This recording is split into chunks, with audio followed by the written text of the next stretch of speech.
Friends, one of my many mentors in the world of UU ministry, he tells the story of a mentor of his who was called as the new minister of a UU congregation, one with a distinctly humanist inclination.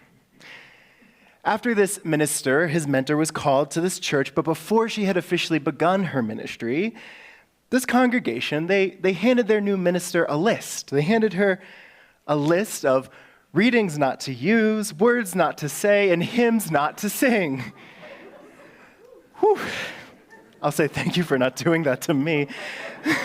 So what did this minister do? Well, on her first day preaching in that pulpit as this congregation's new senior minister, she pulled out a huge scroll, one a little bit bigger than this one I'm holding. She dramatically unfurled it, and she proceeded to read aloud every prohibited word, every single one of them.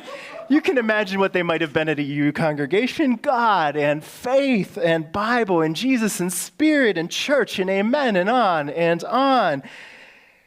She then recited a line from every prohibited song, some of which I suspect we have already sung this morning, gathered here in the mystery of the hour. Spirit, Spirit, draw near. Spirit of life, come unto me. May the love of God surround you.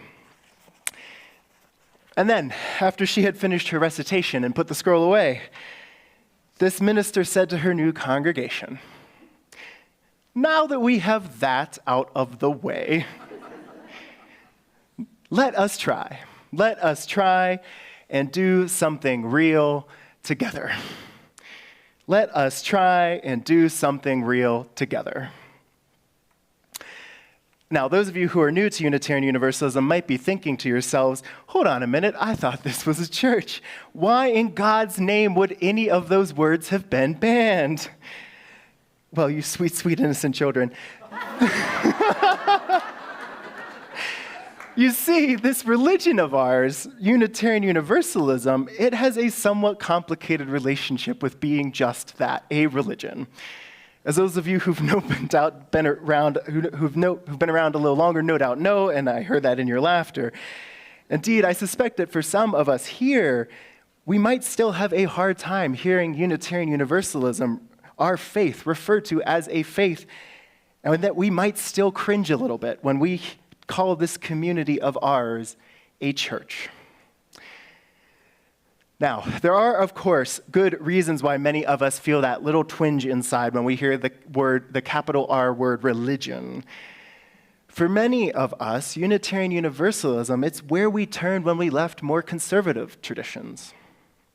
Our local UU congregation is where many of us turned after we decided to leave other faiths, often the ones in which we were raised, traditions which inflicted on some of us no small amount of pain and even trauma for who we were, for who we loved, for which beliefs we doubted, for what causes we supported as just. And even if we ourselves haven't been directly hurt by religious institutions, we're all, at least most of us, I assume, keenly aware of just how widespread those harms are. Especially here in the United States, where a frightening brand of Christian nationalism is on the rise, and it likes to claim that it is the true Christianity, that it is the true religion. So many of us, we understandably want to distance ourselves from all of that. Many of us, when we tell people that we go to a church, and I certainly do this from time to time, when we tell them we go to a church, we quickly add, but not that kind of church. But there's another reason. There's another reason why many of us UUs feel uneasy about being in a religion. A reason which I suspect was much of what led that congregation to hand their new minister that list of banned concepts. Because our faith has, from the beginning, it has affirmed the use of reason and the insights of science as real and as compatible with faith. And while reason meant something distinctly different to our earliest Unitarian and Universalist ancestors than denying any possibility that God exists, we have since then become a home for many atheists and humanists and agnostics, and for good reason. And in this country and culture where the loudest religion voices are often deny the insights of science as incompatible with religious belief, it is understandable why some of us in this tradition that does value those things, that does value reason and science, that we'd want to do the opposite by saying that belief in science isn't compatible with belief in God. That God, or at least the God of Christian nationalists and their ilk, that isn't something real because it isn't something reasonable. That it isn't something real because it isn't something reasonable. For all these reasons, folks, it makes total sense to me why so many of us decide to reject the traditions of our upbringings and so much of the language that we associate with them. As a matter of fact, as I've talked about, that is my story too, and you'll hear a little bit more about that soon enough. At the same time, there are some problems. There are some problems with this kind of public-facing reactivity, with this reactivity that we extend to others, to everything that expresses overtly spiritual or quote-unquote religious themes. For starters, these kind of reactions and takes, they don't give our siblings from other faiths enough credit. They don't give other people of faith enough credit. This is really personal for me. Because the people in my life are so much more complicated than those caricatures of people of faith. My grandparents were devout Catholics, devout Irish Catholics, who also marched in almost every single movement of the 1960s. My partner Pearl, as you know, is a queer, non-binary activist and minister in formation in the United Church of Christ. My two best friends from college are a practicing Muslim and a practicing Catholic who also happen to be star science students. One of them in chemistry, he's about to be a medical doctor, and one of them in biology. He's about to get a degree in cancer research from the University of Chicago. And God only knows why those two hung out with me. And the same thing, it goes for almost all of my mentors, almost all of the mentors who shaped me into the person and the minister that I am today. My internship supervisor in seminary was a lesbian Lutheran pastor married to another lesbian Lutheran pastor. My preaching professor, he was a Black Baptist preacher and activist who was married to another Black Baptist preacher, professor, and activist. And almost all of the people who taught me pastoral care, that taught me how to care for those in my congregation, they were rabbis. Before you ask, of the three of them, only one married to another rabbi. And while we're on the subject of rabbis, I was once arrested just over a year ago for participating in a protest calling for an end to the genocide in Gaza, calling for the liberation of Palestinians, with not one, not two, but three rabbis. And that's just a few examples. It's just a few examples from the young life of one intern minister. It's just a few examples, but I think, or at least I hope, that they remind us that the religious landscape of America and the people of faith who populate it, they are so much more complex than we often give them credit for. They're certainly more complex than we portray them when we make comically broad characterizations which lead us to say things like everything that has to do with God or church, that's just a symbol of abuse. It's just an unreasonable and irrational thing, a tool of oppression. Religion and spirituality and faith in something greater than ourselves, these are powerful. They're all so powerful. They can undoubtedly be powerful tools for oppression, for limiting life, for controlling others. But they can also be powerful tools for bringing people together, for life-giving action, for individual and collective liberation. Perhaps none of these concepts are more powerful or more controversial in UU circles than the G word, than that of God, and to a lesser degree, some of the other names we give to God from time to time: Spirit of life, the divine, great mystery, and so on. And look, as I've said, I get why. But I have to tell you, JUC, I have to tell you that there are few things that frustrate me more in UU ministry, and these spaces where we do, in fact, have a diversity of theological and spiritual beliefs, where we agree to be open and to learn from one another's different ways of thinking and believing, because they help us to deepen spiritually and to become open to awe in new and different ways. There are few things that frustrate me more in our UU spaces than our culture that often attempts to prevent any references to God, Spirit, and the divine. And it feels important at this point to note that I say all of this as somebody who spent all of my teenage years and most of my early 20s as a very, very, very loud atheist. A very loud atheist who was not shy about belittling religious people's beliefs and belittling those around me. But the thing that I began to learn is that while those beliefs were fine, my loud put-downs of other people's beliefs, those loud put-downs, they only got in the way of real connection and real relationships, and that could have led to real and deep and mutual understanding. My loud put-downs of others, they only got in the way of potentially productive partnerships and projects that we could have done together. My loud put-downs and the belittling and the making fun of other people's beliefs as unreasonable and irrational, they only got in the way of us doing something real together. They only got in the way of us doing something real together. And more than that, frankly, they never made me feel as smart or as confident as I made it seem like they did to other people. Because here's the thing. It doesn't matter how much thinking we do about God, how many spirituality books we read, how many theology classes we slog through in seminary. Ultimately, we can't prove one way or another with science and reason whether God exists. We can't do that. So, what I want to ask you is, what if we shifted our attention?